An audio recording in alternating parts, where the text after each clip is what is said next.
جی تو دوستو آج کی قسط میں ہم دیکھیں گے کہ شیرف بھی وہاں پہنچ جاتا ہے اور کہتا ہے تم نے یہ چال چلی تھی تو کچاری کہتا ہے میرے الفاظ تمہارے لفظوں سے زیادہ اہمیت رکھتے ہیں۔ پھر وہ موبائل پر ایک ویڈیو دکھاتا ہے جس میں ایک شخص بکریوں کے ریوڑ کو زہر دے رہا ہوتا ہے۔ شیرف تنزیہ انداز میں کہتا ہے وقت بہت تیزی سے گزر رہا ہے کچاری، اس لیے بہتر یہی ہے کہ تم اپنا ہاتھ نیچے کر لو۔ تو عادل غصے سے اپنے لوگوں کے ساتھ وہاں سے چلا جاتا ہے۔ اس کے جانے کے بعد اس میں شیرف سے پوچھتی ہے کیا تم نے واقعی بے زبان جانوروں کو نشانہ بنایا ہے؟ تو شیرف کہتا ہے میں نے تم سے وعدہ کیا تھا کہ زمین بھی واپس لوں گا اور تمہاری آنکھ سے گرنے والے ایک ایک آنسو کا بھی حساب لوں گا۔ اس میں دکھ سے کہتی ہے جب اللہ ان بے زبان جانوں کا حساب تم سے لے گا تو تم کیا جواب دو گے؟ یہاں کچاری تمام ویٹنری ڈاکٹروں کو بلاتا ہے مگر کوئی بھی سمجھ نہیں پاتا کہ جانوروں کو کیا دیا گیا ہے۔ ویٹنری ڈاکٹر معائنہ کر کے کہتا ہے یہ معلوم نہیں ہو رہا کہ کون سا زہر استعمال ہوا ہے، اس کی شناخت کے لیے ٹیسٹ ہوں گے جو کہ کل رپورٹ آئے گی۔ عادل پریشان ہو کر کہتا ہے کل صبح تک تو سارے جانور مر جائیں گے۔ اس میں بھی وہاں پہنچ جاتی ہے تو کچاری اسے دیکھ کر غصے سے کہتا ہے اگر تم اپنے شوہر سے تریاق نہیں لا سکتی تو یہاں سے نکل جاؤ۔ اس میں فاطمہ کو بلا کر کہتی ہے میرے ذہن میں ایک آئیڈیا آیا ہے، تم ایسو کو کال کر کے اس سے شیرف سے تریاق لینے کا کہو۔ فاطمہ ایسو کو کال کرتی ہے تو ایسو گھر سے باہر آ جاتا ہے۔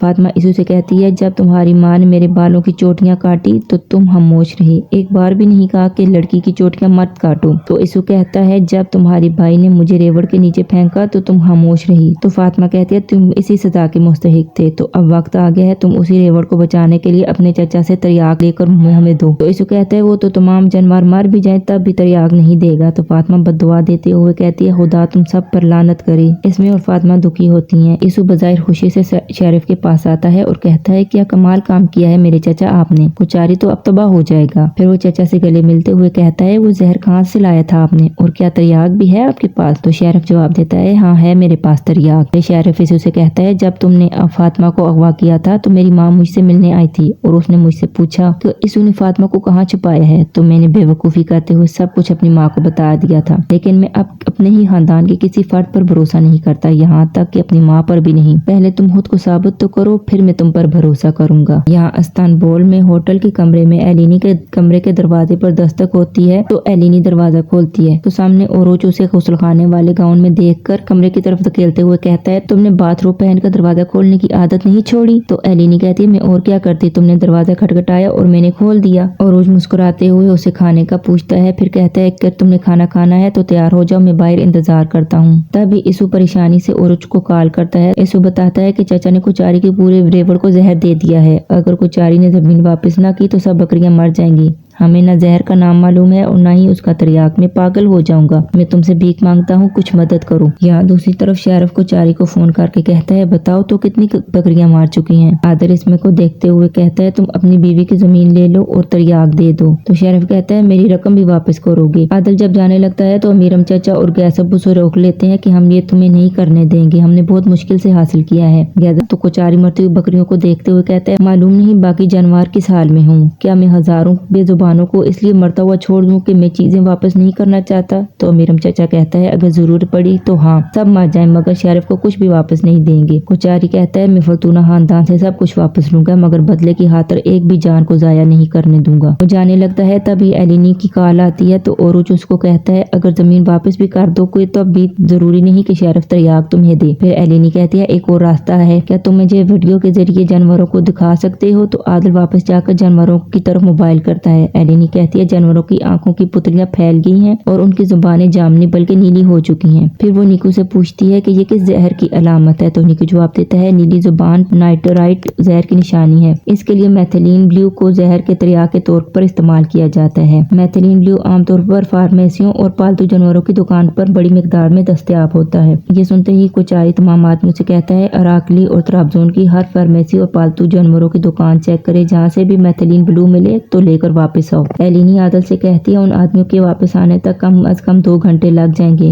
جانور اتنی دیر تک زندہ نہیں رہ سکتے۔ زہر کے اثر کو وقتی طور پر سست کرنے کے لیے بند گوبھی اور جنگلی گلاب بڑے دیچکے میں ابال کر اتنی ہی مقدار میں چینی شامل کر کے ان کو دو، آخر میں اس کے اندر بیکنگ سوڈا بھی شامل کرو۔ کچاری میں سب مل کر ایلینی کے بتائے ہوئے نسخے پر عمل کرتے ہیں۔ یہاں فرتونہ ہاؤس میں زیرف ہجران اور شیرف عادل کے انتظار میں ہوتے ہیں جبکہ دوسری طرف اسمے اور فاطمہ سمیت سب کام میں مصروف ہوتے ہیں۔ استنبول میں اروچ اور एलिनी भी बेचैन होते हैं। कुछ ही देर में चाकर और बाकी सब लड़के तरियाक लेकर आते हैं तो सब खुशी से खुदा का शुक्र अदा करते हैं और हिदायत के मुताबिक तमाम जानवरों को तरियाक देते हैं। रात इसी तरह गुजर जाती है और सुबह हो जाती है। इसमें वहीं बेंच पर ही सो जाती है। आदल एक भेड़ का बच्चा जिसे रात को इसमें लाड कर रही होती है उसके बेंच के साथ बांधता है तो इसमें जाग जाती है और खुशी से कहती है ये ठीक हो गई। तो आदल कहता है सिर्फ यही नहीं बल्कि तमाम रेवड़ ठीक हो गया है। आदल फिर इसमें से कहता है तुम अब वापस अपने घर जाओ इससे पहले कि तुम्हारे शोहर को तुम पर शक हो। इसमें पूछती है हर किस बात का शक। तो आदल कहता है तुम सारा वक्त यहाँ मेरे साथ थी। इसमें कहती है मैं तुम्हारे साथ नहीं थी बल्कि इन बेगुनाह जानवरों के साथ थी, इसलिए तुम इस बात को जाती मसला न बनाओ। आदल कहता है मैं क्यों जाती न बनाऊं। इसमें कहती है क्या तुम समझती हो कि मैं ये छुपाऊंगी। कोचारी तंजिया अंदाज में कहता है तुम वही औरत हो ना जिसने एलिनी पर हमला करने वालों का दिफा किया था। तो इसमें गुस्से से उसे बददुआ देती है और फिर शेरिफ को कॉल करती है। यहाँ फॉर्तूना हाउस में ज़ैरफ शेरिफ से कहती है कोचारी कहाँ है,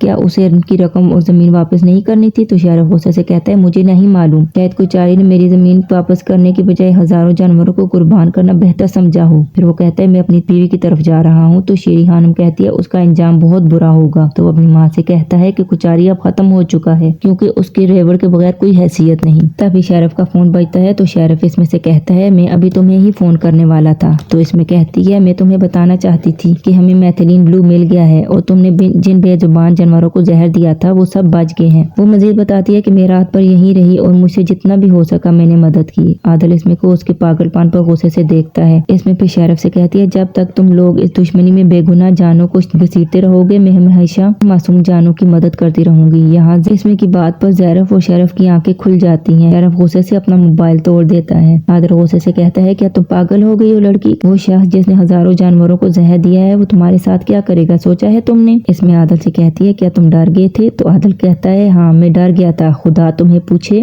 इसमें कहती है तुम्हें अब डरना भी चाहिए क्योंकि अब मैंने सोचना छोड़ दिया है, अब मैं सिर्फ पूछूंगी और तुम जवाब दोगे। तुम मुझे बताओगे कि ओरुच एलिनी को लेकर इस्तांबुल क्यों गया है, बताओ मुझे, मैं भी उस मासूम लड़की की हिफाजत करना चाहती हूँ। तो आदल उसे हकीकत बताता है। इसमें हैरान होती है तो आदल इसमें से कहता है अल्लाह ने हमारे पास एक फरिश्ता भेजा है। इसमें उसकी बात सुनकर सदमे की कैफियत में वहाँ से चली जाती है। यहाँ इसमें अपनी बेटी की कब्र पर रोते हुए लेट जाती है। यहाँ एलिनी और ओरुच वहीं सोफे पर बैठे हुए सो जाते हैं। सुबह ओरुच जागता है तो एलिनी को अपने पास सोया हुआ देखकर मुस्कुराता है मगर वो उसे जगाता है उठो एलिनी हम यहीं सो गए थे। ओरुच बाथरूम में हाथ मुंह धोने जाता है। वो अपने हाथ पर मंगनी की अंगूठी को देखता है जिसे वो उतारना भी चाहता है मगर उतार नहीं पाता। एलिनी दोबारा वहीं सो जाती है। तभी आदल वहाँ पहुँच जाता है। एलिनी दरवाजा खोलती है तो आदल कहता है मुझे इस बात की कोई परवाह नहीं कि तुम मुझे रोन दोगी क्योंकि मैं इस सब से तंग आ चुका हूँ, इसलिए तुम्हारे पास आया हूँ। एलिनी खुश होकर कहती है तुमने बिल्कुल सही फैसला किया। वो रोते हुए आदल के गले में लगती है और कहती है मैं बहुत खुश हूँ तुम मेरे पास आए क्योंकि मैं डर गई थी कि कहीं मैं तुम्हें हमेशा के लिए न खो दूं। आदल हैरान होकर पूछता है कि तुम्हें ऐसा क्यों लगा। एलिनी हंसकर कहती है मैंने गुस्से में तुम्हें रोने की बात की थी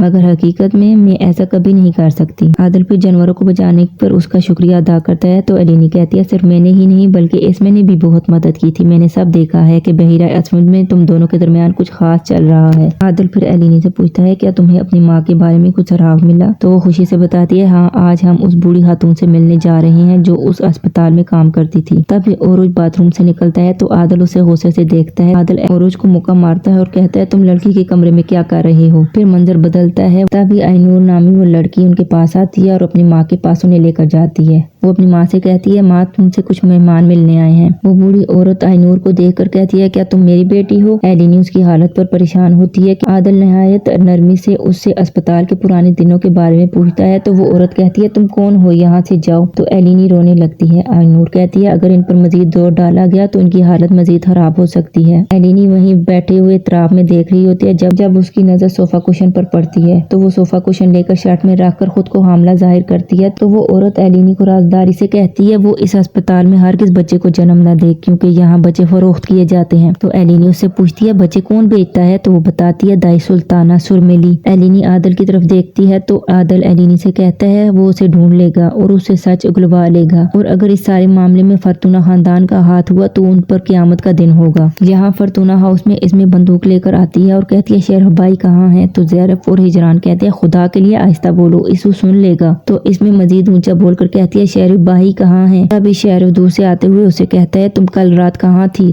तो जब वो इसमें के सामने पहुंचता है तो इसमें उस पर बंदूक ताने खड़ी होती है। इसमें कहती है मैं अपनी बेटी की कब्र पर थी। जानते हो मैं वहाँ क्यों थी, क्योंकि एलिनी अपनी माँ की तलाश में तुर्की आई है और तुम ये बात जानते हो कि एलिनी अपनी माँ की तलाश में है। तभी ज़ैरफ हैरफ को आंखों के इशारे से इनकार करने का कहती है, जबकि इसमें कहती है एलिनी को सुराग मिल गया है जिसके लिए वो इस्तांबुल गई है और हिजरान ने खुद कहा था कि उन्हें सुराग मिल गया है। फिर वो एक और सवाल करते हुए पूछती है, क्या तुम्हें मालूम है कि एलिनी की माँ कौन है शेरिफ भाई? तो वो कहता है, मैं जानता हूँ कि उसकी माँ कौन है। ज़ैरफ को खौफ की आलम में अपनी मौत नजर आ रही होती है, जबकि इसमें की आंखों में आंसू आ जाते हैं। वो लड़ती हुई आवाज में कहती है, क्या मैं एलिनी की माँ हूँ? और यहीं इस किस्त का एख्तिताम हो जाता है। कहानी वक्त के साथ साथ मजीद दिलचस्प होती जा रही है, तो आने वाली वीडियो को मिस मत करें और चैनल को सब्सक्राइब कर लें और बेल आइकन को प्रेस कर लें ताकि नोटिफिकेशन मिल सके। तो तब तक के लिए अपना और अपने प्यारों का रखिएगा ख्याल। खुदा हाफिज।